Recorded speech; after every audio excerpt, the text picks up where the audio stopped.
Amazing story. There was a Rav, went to a certain community. He went to change the face of whatever community he went to. And this rabbi, he went in.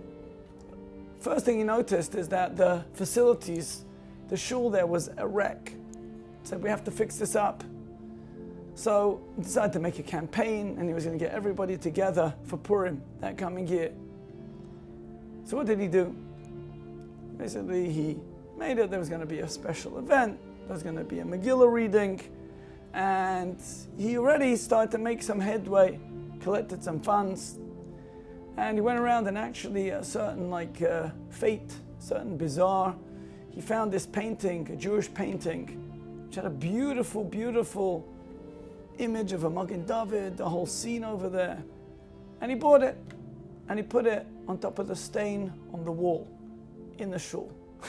Gigantic stain, yeah, and there was no time to paint it, I suppose. And he put it on top of the stain. Came to that fateful night, Purim night, and the rabbi notices as he's about to go into the shul, the bus stop nearby, he sees there's this old Jewish lady there, and it's cold. And he goes up and he says to her, lady, what's going on?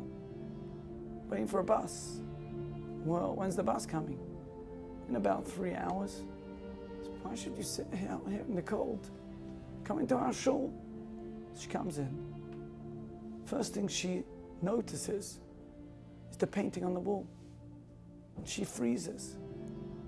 She says to the rabbi, Rabbi, where'd you get this painting from? He told her. She said, this is my painting. This is the painting that I gave to my husband before the war. I gave it to him as a gift. And then the Nazis came in. They stole everything. They stole our home and they stole this painting. I didn't see it. It cannot be that there's another painting that is like it. So unique. So the rabbi said, I'm terribly sorry. I'm happy to give it back to you. She said, you know what? Better it should be here. I don't know what happened to my husband. I haven't seen him.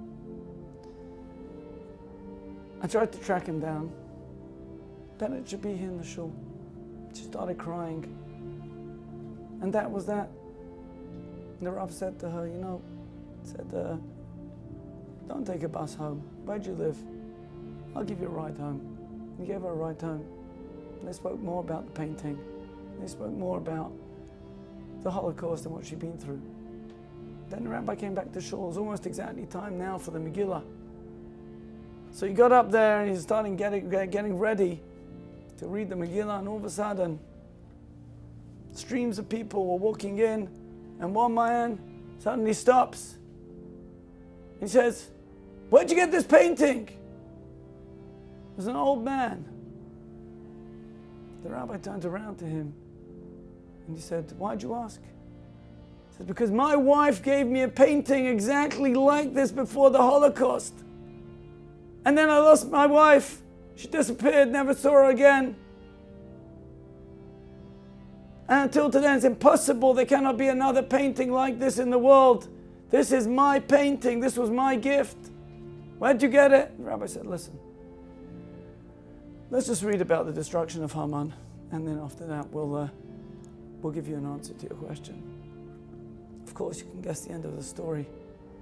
Afterwards, he said to the man, listen, I want to give you a ride over to the other side of town. I just want to tell you the story, because today somebody came into the shul, and he gradually breaks the news to this man. Lo and behold, his wife is living here right in the same town as him. Right on the other side of town. Sometimes Hashem just brings people together. Sometimes Hashem just shows us that we're going in the right direction. Sometimes Hashem tells us, don't think about yourself. Build a community. Look to do something great, and you never know what's going to come from that. And you know what? There's a painting. Hashem gives us signs in life.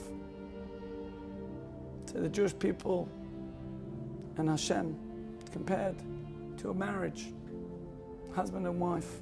Sometimes Hashem wants to give messages to the husband or to the wife that they need to connect to one another. And sometimes He gives us signs. So that's what we have to think about this time of year, but at any time of year. Because at any time of year, it's a time that we can turn around and we can go in a different direction, in a better direction. It's a time when we can be more focused and we can change. We can change our lives, we can change other people's lives. Have a wonderful day.